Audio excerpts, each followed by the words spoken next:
अस्सलाम वालेकुम dear students. आज आप पढ़ेंगे कंप्यूटर साइंस का chapter number 5 computer architecture, lecture number 5 of week 2।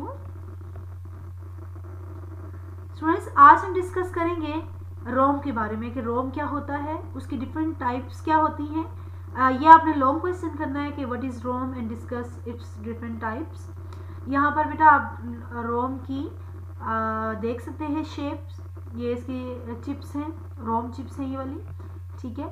और इस शक्ल की होती है रोम, एक चिप होती है जो कि आपके मदरबोर्ड के ऊपर जो है वो माउंटेड होती है।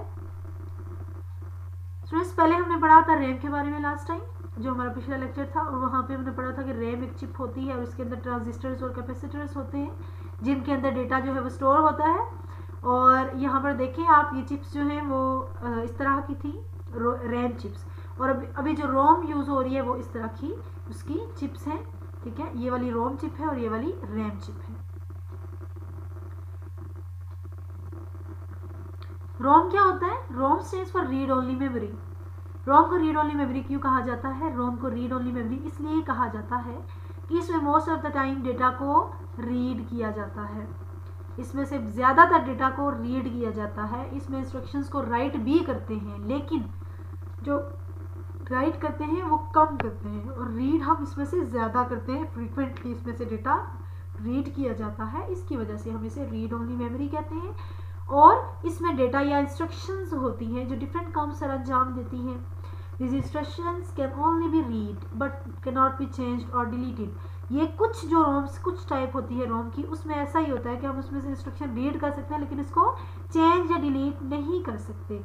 लेकिन आजकल की जो रोम हमारे पास है उसमें हम डेटा को राइट भी कर सकते हैं।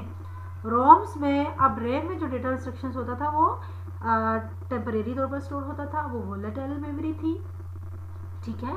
लेकिन जो आपकी रोम है ये नॉन वोलेटाइल मेमोरी है, इसमें डेटा इंस्ट्रक्शंस परमानेंटली स्टोर होते हैं।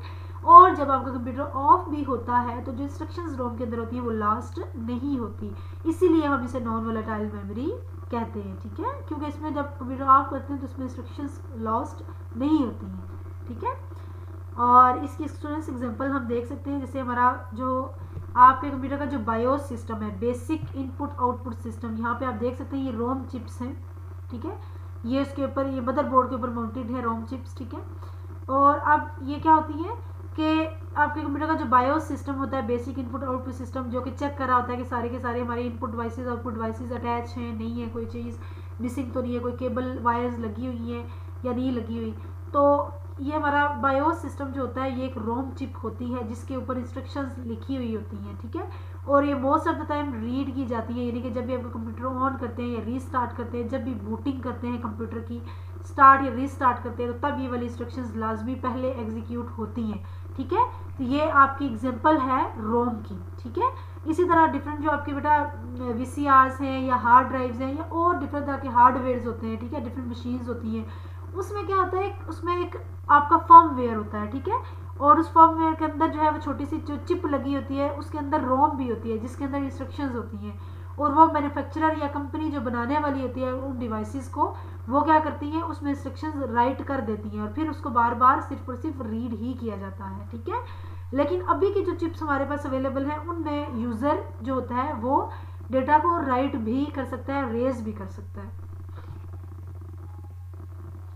अभी हम स्टूडेंट्स पढ़ेंगे टाइप्स ऑफ रोम के बारे में कि हमारे पास रोम की टाइप्स कौन कौन सी हैं। हमारे पास टाइप है P ROM, EP ROM and double EP ROM. Students, सबसे पहले हम पढ़ेंगे जी पी रोम के बारे में। What is P ROM? P ROM stands for programmable read only memory. This form of ROM is initially blank. The user or manufacturer can write data and programs or on it using special devices. यानी कि ये हमारे पास क्या है जी, एक chip है।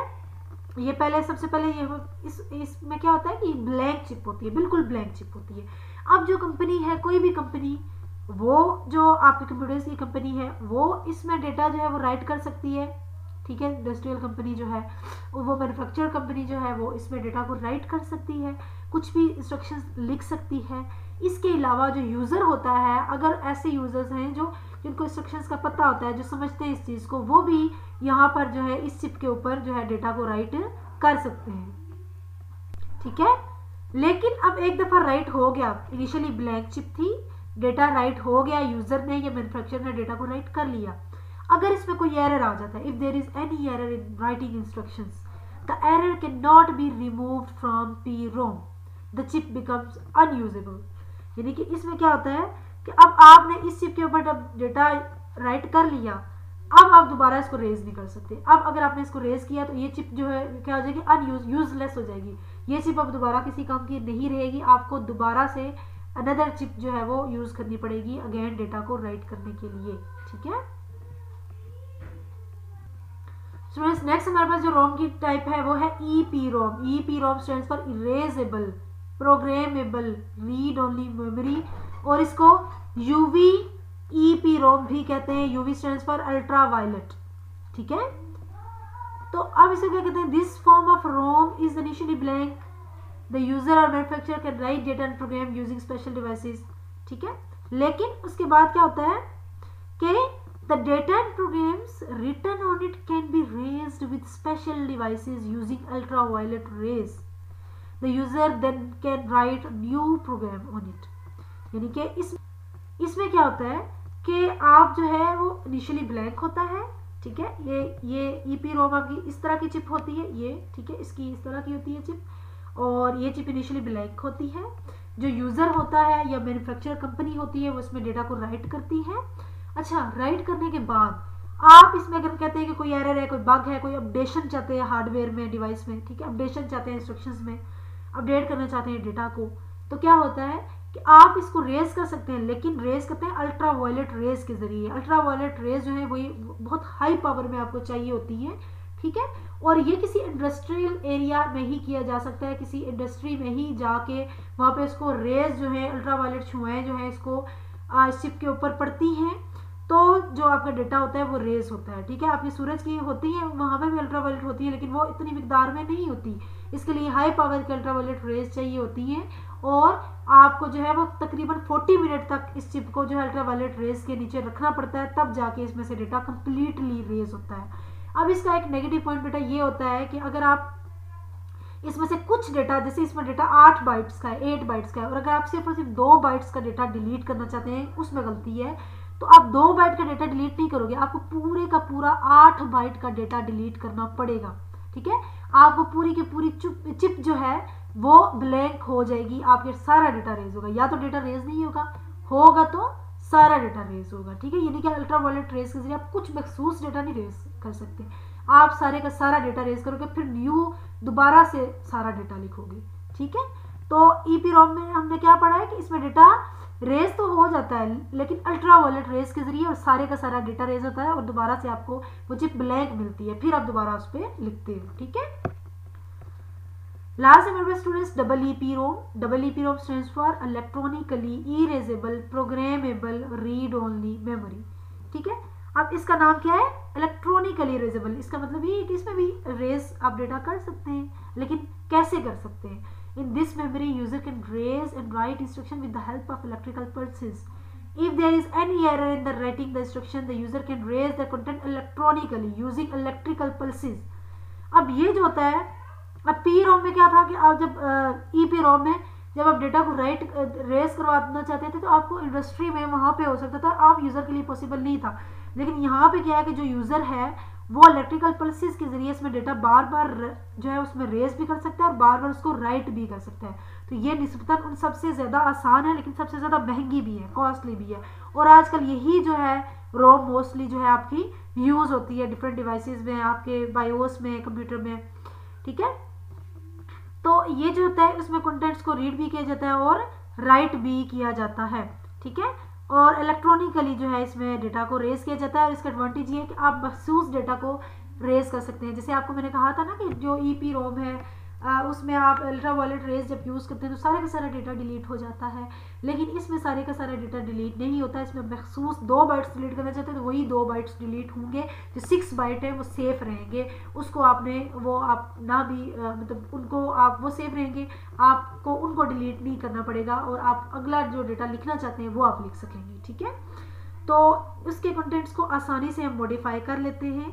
तो इसकी ईपी रोम, डबल ईपी रोम की चिप जो है आप यहाँ पे देख सकते हैं, इस तरह की डबल ईपी रोम की चिप होती है, स्मॉल सी चिप होती है, ठीक है। इसके ऊपर आप डेटा को राइट करते हैं।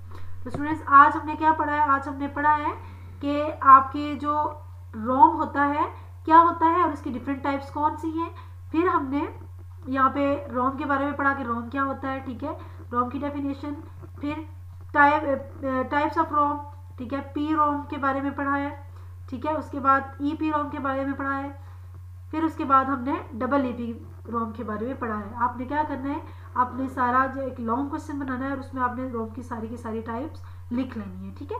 इसमें से शॉर्ट क्वेश्चंस भी बनते हैं, लेकिन शॉर्ट क्वेश्चंस इंशाल्लाह हम नेक्स्ट टाइम डिस्कस करेंगे। लेकिन अभी आपने इसको लॉन्ग क्वेश्चन को करना है और एक आपने साथ डायग्राम भी बनानी है रोम की, ठीक है। आप जो है वो डबल ईपी रोम की डायग्राम बना लें, ठीक है।